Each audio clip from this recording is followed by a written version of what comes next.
Yo! Sorry we're late. Goats needed a ride and we end up getting caught in traffic. Oh, we were just finishing up. Hope you two did not mind carrying on by yourselves, yeah? Sure you guys don't want to stick around? Was looking forward to training with you. I'm sorry. I would stay, but this old man here gets grumpy when he misses up on his late-night TV. And I am not about to let him drive my car. You say this as though you are a more responsible driver. You have to forgive them, Codes. Those two are always butting heads, like an old married couple. Oh, but you are welcome to join us for game night. We could use a fourth player for Cards Against Humanity. Preferably one who appreciates my sense of humor more than Fatah here. Then perhaps you should try having a better sense of humor. Screw you, ya. Free samples was funny. You just do not appreciate true wit. You have a dirty mind, ya. Oof, ya. I swear he does not laugh at anything that isn't or Well, that is the way the game is played. You pick the most vulgar and outrageous card and everyone laughs. No. The game is about picking the most clever card. Cody will show you. Right, Cody? You will be joining us. Yeah? I mean, sure. I'm not doing anything else tonight. Ah, good to know. You will not regret it. Come, Vata. We should pick up some extra drinks for our guest.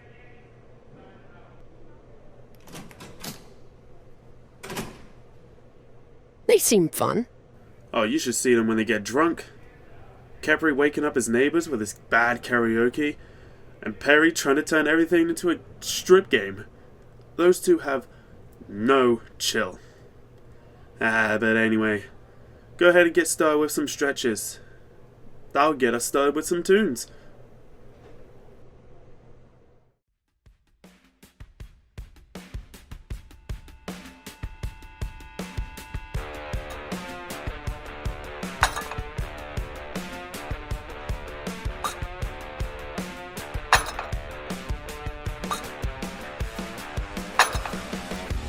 Okay, Codes, this is it. The last set. Let's go! 1, 2, 3. Come on, just a few more. You got this! 4, 5. Come on, last one. Come on, push yourself.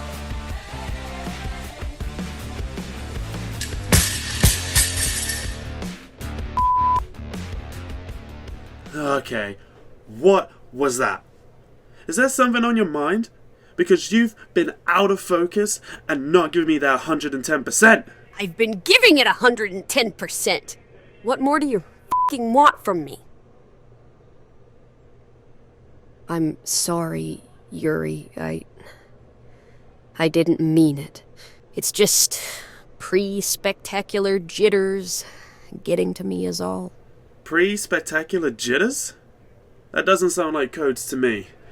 You're usually all fired up when it's any other match. Yeah, well, this isn't any other match. You wouldn't understand. Oh, what wouldn't I understand? The last time I had a chance to fight for something this important, I blew it. Got my ass handed to me 2-0. Lost my title, lost a job. And the craziest thing about it? There wasn't nearly as much riding on me then as there is now. I was still new. Nobody in that building was counting on me to win. Only person I was fighting to prove anything to was myself. But now, I've got my friends, my family, even my whole camp, all counting on me to bring it home at Divinity.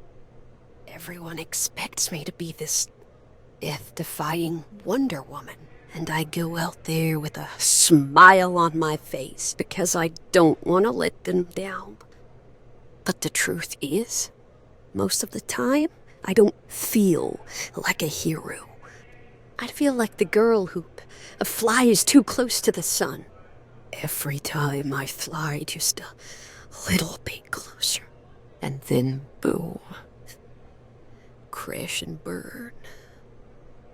As much as I want to be the champion that people believe I can be, sometimes I question whether I'm built for it. If I go out there after everything it took to get here, and I let everyone down again, I don't know if I have it in me to show my face after that. I'm not strong enough. Oh, would you stop and listen to yourself? You think I don't know what it's like to have people depending on me? To let down those I care about? Look who you're talking to! You want to talk about past failures resurfacing in our heads? Okay then, let's take a look back at my first run in SWW with the Hunterage. We were probably set to be the meanest faction coming into SWW when it first opened up its doors. Shit, even Jack Thomas and Nathan Scott was saying we was meant to be the next big thing in this place. Hell, even Jack was comparing us to Gen Y during my match against Alex King back out on the Verge. But by Dead Man's Hand, all we showed was that we simply weren't a value group to keep on the show, and then Vale got rid of us. We were still rookies in over our heads, and we simply didn't know what we wanted to do or where we wanted to go. But I didn't let that stop me. In fact, that lit more of a fire in me to truly figure myself out and become a much better version of myself so I can get back here. Thanks to Angelo, Luke Monet, and the New Age, I was finally able to get the second chance at living up to what Nathan and Jack said all those years ago. You think you're the only one that has a lot riding on their match at Divinity? Myself and the Triad are fighting for the exact same reason as you are, Codes. Years ago, people didn't know us, and were betting against us when we fought against more established faces. But now, we both have fans. We both have family and friends and our own camps watching us and wanting us to bring back the biggest W's in our careers. Both you and us in the Triad are fighting to prove to everyone that we aren't just failures. But I didn't come to the gym to worry about whether me and my friends have what it takes to beat inertia. I'm here so that when we win, my image is that much easier to chisel in the back of everyone's minds because I'll be in the best shape of my life. I'm not worried about my failures. Even though I've had just as many as you, it's those failures that either make us or break us. That's how I know you're strong, Cody, because you're still here. I've seen you bounce back from things that would have ended others' careers. You could have quit after Eve Heron made you look like a bitch in Unite. You could have quit after Ashba stripped you down in almost nothing in front of like 60,000 people. And you could have quit after Amy broke your back at Violent Composition. And nobody would have blamed you in any of these cases. And yet, against all better judgment, you got back up time and time again. And now here you are, going into the main event of the biggest show of this season. So, tell me why, in spite of everything she's overcome, in spite of being closer to the finish line than she's ever been in her career, does Cody f***ing Hale, of all people, suddenly decide to start have second thoughts? Why? Because of some gutless coward ran you over and said you were washed up?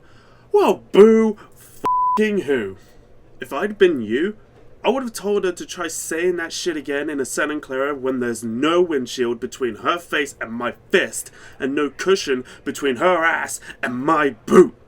You're better than this, and Amy knows it. So why let her convince you otherwise? What would you do if your students came to you with this kind of attitude? What kind of example are you setting for them, huh?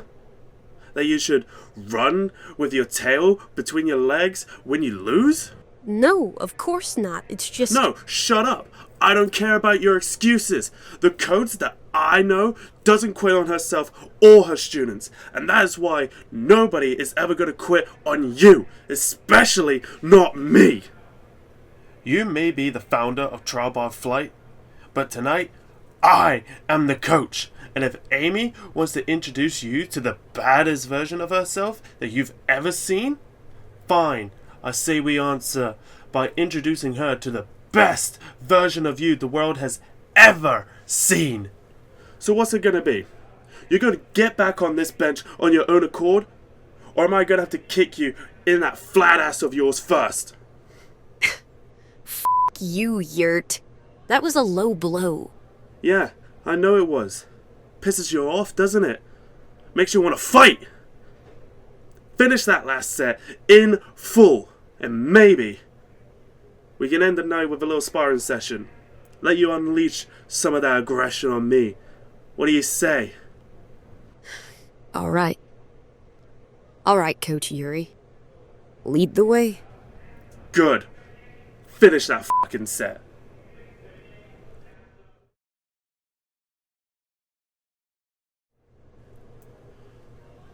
Whew! Not half bad for a first session. Feel like we got a lot done. How do you feel? Sore, tired, sweaty, but also excited. I feel like this is the start of a new me. A metamorphosis, like I'm about to cocoon and come out as something, I don't know, better. Sounds like Perry's already starting to rub off on you. Almost as good as Trey's motivational speaking is starting to rub off on you. You two should do a seminar sometime. But seriously, Yuri, thanks for telling me what I needed to hear. It's been a long time since I spilled my guts out to anyone like that, but... Say no more. That's what friends are for. You could be one of the toughest people alive, and you are. But even you can't do everything alone. We all can benefit from an open ear and a helping hand from time to time. Believe me, I know. That's why I'm glad I have the triad. You're right. I think maybe I owe Scar an apology. I know she was trying to help in her own way, even if it was reckless. You can't really fault her for that, though. I mean, look who our teacher is. It's the fact that we're alike that scares me. There's a reason I don't want anyone trying to be the next me. I spend as much time on the shelf as I do in the ring. I don't want anyone risking their future for my sake. It's my job to be looking out for her, not the other way around. Yeah, I feel ya. Still, I really should talk to her. Assuming she even wants to hear from me after what I said. Well, you never know if you don't try. Come, you can call her on the way back to the hotel. Actually, you still down to hang out with me and the others? You got good friends, got good games, good laughs, and especially good drinks. Anything one could need at the home of the triad. Yeah, I could use a drink and a good laugh, actually. Let's get out of here. Say, what's the story about the back tattoo anyway? Oh, you mean my Thunderbird? Is that what it is? Yeah. Grew up on a Choctaw reservation. Well, you don't say. I like that. If you ever teamed up with the triad, well, I could make us the birds and the bugs.